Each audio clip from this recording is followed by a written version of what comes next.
Hi, my name is Nick, and I'm the lead pastor of New Passion Church. I would like to take a quick minute and give my recommendation and my referral for Brad Holloway. Brad and Gina had come to the Augusta, Georgia area as Gina's work as a traveling nurse brought her here, and Brad and Gina found New Passion, and on their first Sunday, Brad had provided a flyer for the ministry and for the training that he offers and helps churches with to one of my leaders. Well, that leader brought that flyer to me and kind of explained that there was a guy there who had offered to be able to serve us and to help us in any way possible. And I'm thinking, yeah, right. As a church planter, I have had people offer their assistance and tell us how they can help us in the past. And usually that doesn't work out the way that they explain, or they just disappear and never come back. Well, I was able to meet with Brad that week, and we sat down, and he just shared his heart for helping make disciples and to serve the church. And I could tell right away that Brad's heart was captured by the gospel. As well, the things that he was sharing with me and his philosophy of discipleship aligned with Scripture. And at New Passion, we reach a lot of people who have never been in church, or maybe they have attended here and there, but when they came to Christ from hearing the gospel at New Passion.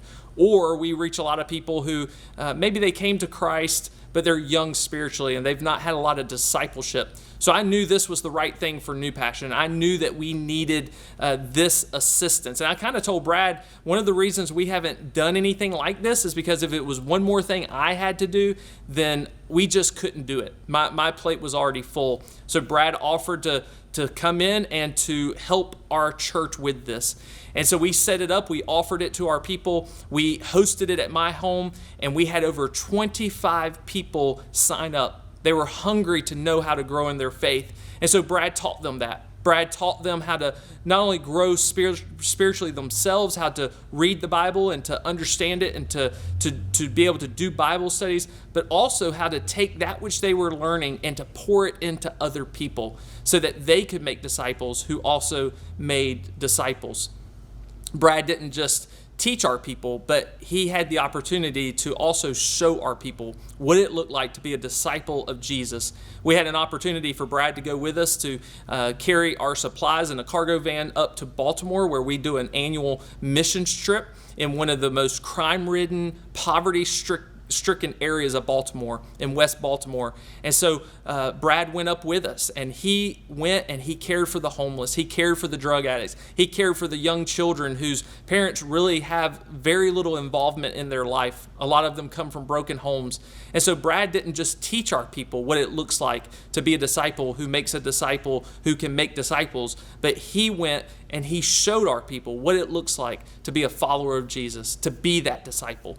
And so Brad went and humbly served, and he went and he loved people. And that's really, when I think of Brad and Gina, I think of humility. I think of servant hearts. We at New Passion, me personally, I love Brad Holloway. I love Gina. And I believe that you will too. They will be a great benefit to your church. If you have an opportunity to bring Brad Holloway in to help disciple your people and to teach them how to grow spiritually, but also how to pour into other people, I would encourage you to take that opportunity and to bring Brad in. You will not regret it. In fact, you will be blessed by him. Your church will be blessed by him. And when Brad leaves and goes and does ministry and serves other churches, you will have a structure and you will have a formula that you can duplicate and you can replicate with those who come later on after Brad has left. And you'll be able to disciple new believers. You'll be able to disciple those who maybe have been a believer a long time but have never been discipled, so that they too can go and make disciples who make disciples. You won't regret bringing Brad in. In fact, you'll be blessed.